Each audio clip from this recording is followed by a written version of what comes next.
আসসালামু আলাইকুম। কৃষকের কৃষি ও খামারের পক্ষ থেকে সবাইকে জানাই সুস্বাগতম। আমরা প্রতিবারই আপনাদেরকে সুন্দর সুন্দর ভিডিও দিয়ে থাকি এবং আমাদের ভিডিও থেকে আপনারা যদি উপকৃত হয়ে থাকেন অবশ্যই আমাদের চ্যানেলটি সাবস্ক্রাইব করবেন। আজকে আপনাদেরকে যে জিনিসটি দেখাবো সেটি হচ্ছে একজন সফল উদ্যোক্তা, একজন টেক্সটাইল ইঞ্জিনিয়ার। সে পোলট্রি খামার করে আজ স্বাবলম্বী এবং প্রত্যেকটা চালানেই তার ভালো ইনকাম হয়েছে পোলট্রি খামার করে। আর যে বিষয়টি আপনাদেরকে অবগত করব সেটি হচ্ছে যে পোলট্রি খামারি রফিকুল ইসলাম ভূঁইয়া আর তার নিজ পৈতৃক ভিটাতে খামার করেছেন এবং তার মুখ থেকে আমরা গল্প শুনবো আসলে সে ইঞ্জিনিয়ারিং পাশ করার পরও কেন পোলট্রি খামার করার চিন্তা করেছে।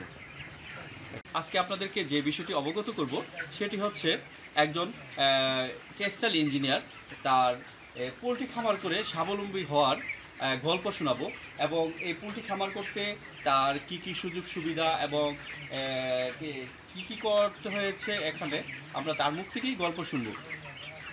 এই পর্যায়ে আমরা যদি একটু কথা বলতে চাই, টেক্সটাইল ইঞ্জিনিয়ার রফিকুল ইসলাম ভূঁইয়া তার এই খামার সম্পর্কে একটু অবগত করবেন যে আপনারা এখান থেকে আপনি কতবার মুরগ করেছেন, চাষ করেছেন বা কত টাকা ইনকাম করেছেন বা ইনকাম করতে গিয়ে আপনার কী কী সমস্যা ফেস করতে হয়েছে বা আপনার সফলতা সম্পর্কে একটু যদি দর্শকদেরকে একটু বলেন।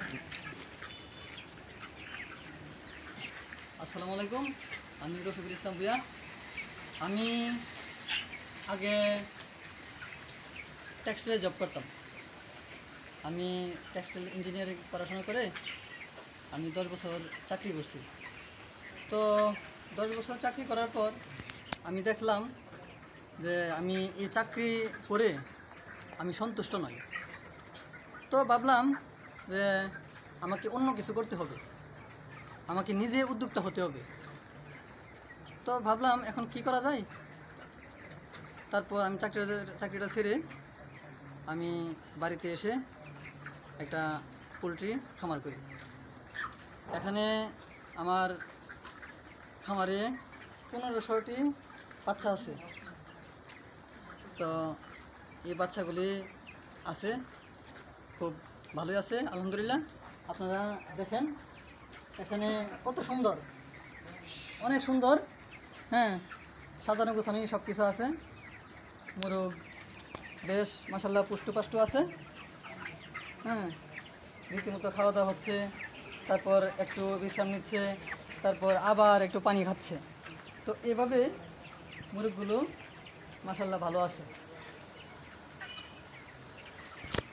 আচ্ছা, আমরা একটা জিনিস ব্যাপার জানতে চাচ্ছি, সেটা হচ্ছে এই পর্যন্ত আপনি কীরকম টাকা ইনভেস্ট করেছেন এবং কীরকম টাকা আপনার আয় হয়েছে এই খামার করে, বা আপনি একজন সফল উদ্যোক্তা হিসেবে আপনি কীরকম সফলতা অর্জন করেছেন আমাদের একটু বলেন। আর মোরগ সম্পর্কে, পালন সম্পর্কে আপনি যদি একটু দর্শকদের বলেন যে আপনি কীভাবে মোরগ পালন করতে হয়, এটা দর্শকদের একটু জানান তো দর্শকরা উপকৃত হবে।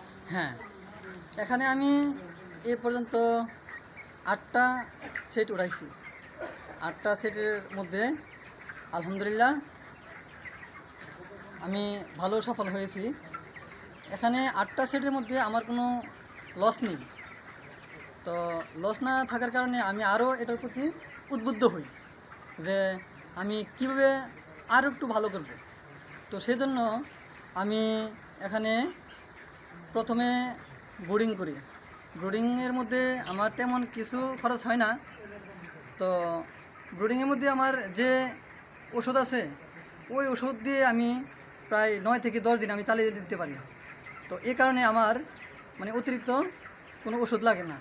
আর একটা বিশেষ কথা হলো আমি মানে কেমিক্যাল জাতীয় আমি অন্য কোনো ওষুধ খাওয়াই না।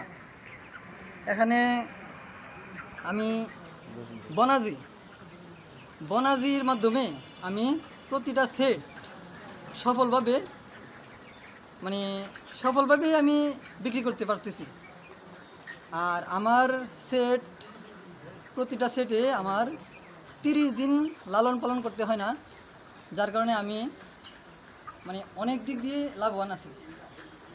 আর বনাজি ওষুধ বলতে আমি কি খাওয়াই, তুলসী পাতা, পেঁয়াজের রস, আদার রস, তারপরে কাঁচা হলুদ, ওইগুলো দিয়ে আমি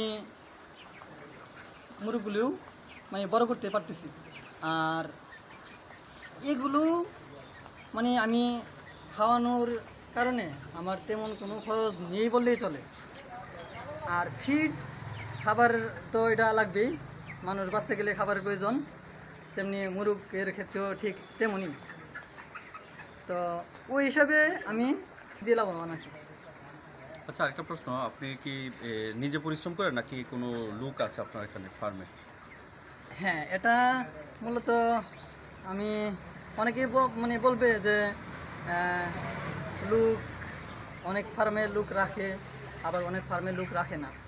তো আমি চাই আমার কাজটা আমি আগে শক্তভাবে পরিশ্রম করে আমার কাজটা আমি হাসিল করি।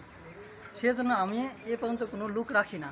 আমার সেট আমি নিজেই গড়ি, নিজেই বিক্রি করি, নিজেই খাবার পরিবেশন করি, নিজেই পানি দিই। ধন্যবাদ। আসলে একটা জিনিস শিক্ষণীয় বিষয়, সেটা হচ্ছে যে কোনো মানুষ পরিশ্রম করলে তার সৌভাগ্যের প্রসূতি অবশ্যই সে পাবে। তো আমরা যেটা লক্ষ্য করতে পারলাম, একজন টেক্সটাইল ইঞ্জিনিয়ার সে নিজেই তার খামারের খাবার থেকে শুরু করে পানি দেওয়া থেকে শুরু করে কোনো কর্মচারী ছাড়া এর জন্য সে একজন সফল উদ্যোক্তা হয়েছেন এবং পোলট্রি খামারে বিশাল অবদান রেখেছেন। আজকে যদি অন্য কারো মাধ্যমে সে এটা পরিচালনা করতো, তাহলে দেখা গেছে ওই লোক ঠিক মতে আপনার মেডিসিন দিত না, খাবার খাওয়াইতো না। আর আরেকটা যে জিনিসটা আমরা জানতে পারলাম মিস্টার রফিকুল ইসলামের কাছ থেকে, যে তুলসী পাতার রস, আদার রস, পেঁয়াজের রস, এগুলি কিন্তু খুব গুরুত্বপূর্ণ একটা তথ্য যারা পোলট্রি খামার করতে চাচ্ছেন বা করবেন। আর বিশেষ করে আমি আপনাদেরকে বলবো, দর্শকদের উদ্দেশ্যে বলবো, যারা আমাদের কৃষকের কৃষি খামার এখনও সাবস্ক্রাইব করেনি চ্যানেলটি, দয়া করে সাবস্ক্রাইব করে নেবেন। কারণ আমরা প্রত্যেকটা সময়ে আপনাদেরকে গুরুত্বপূর্ণ ইনফরমেশন দেব, যেটা কিনা আপনাদের কাজে আসবে এবং কাজে লাগবে। আশা করি আপনার এই ভিডিওটি শেয়ারের মাধ্যমে হয়তো আপনার পাশে কোনো ভাই বা ভাতিজা বা চাচা তারা উপকৃত হতে পারে। এই যে একটা জিনিস শিক্ষণীয় ব্যাপার, সেটা হচ্ছে তুলসী পাতার রস এবং পেঁয়াজের রস এবং আদার রস, এইগুলো যদি পানির সাথে মিশ্রণ করে খাবারে দেয়, রোগ জীবাণু খুব কম হয় এবং ঠান্ডা কাশি ভালো থাকে। আপনার একটা জিনিস লক্ষণীয় বিষয়, সেটা হচ্ছে পোলট্রি খামারে কিন্তু মুরগ চাষ পালন করার সময় সর্দিটা বেশি সমস্যা দেখা দেয়। তো সর্দির কারণে হয়তো আদার রস এবং তুলসী পাতার রসটা খুব উপকৃত হয় খামারে। যাই হোক, আজকে আপনাদের সবার কাছ থেকে বিদায় নিব অল্প পরিসরে, এবং অন্য আরেক সময় আপনাদের সাথে হাজির হব আমাদের কৃষকের কৃষি খামার নিয়ে। ধন্যবাদ, ভালো থাকেন, সুস্থ থাকেন, এই কামনাই করি। আল্লাহ হাফিজ।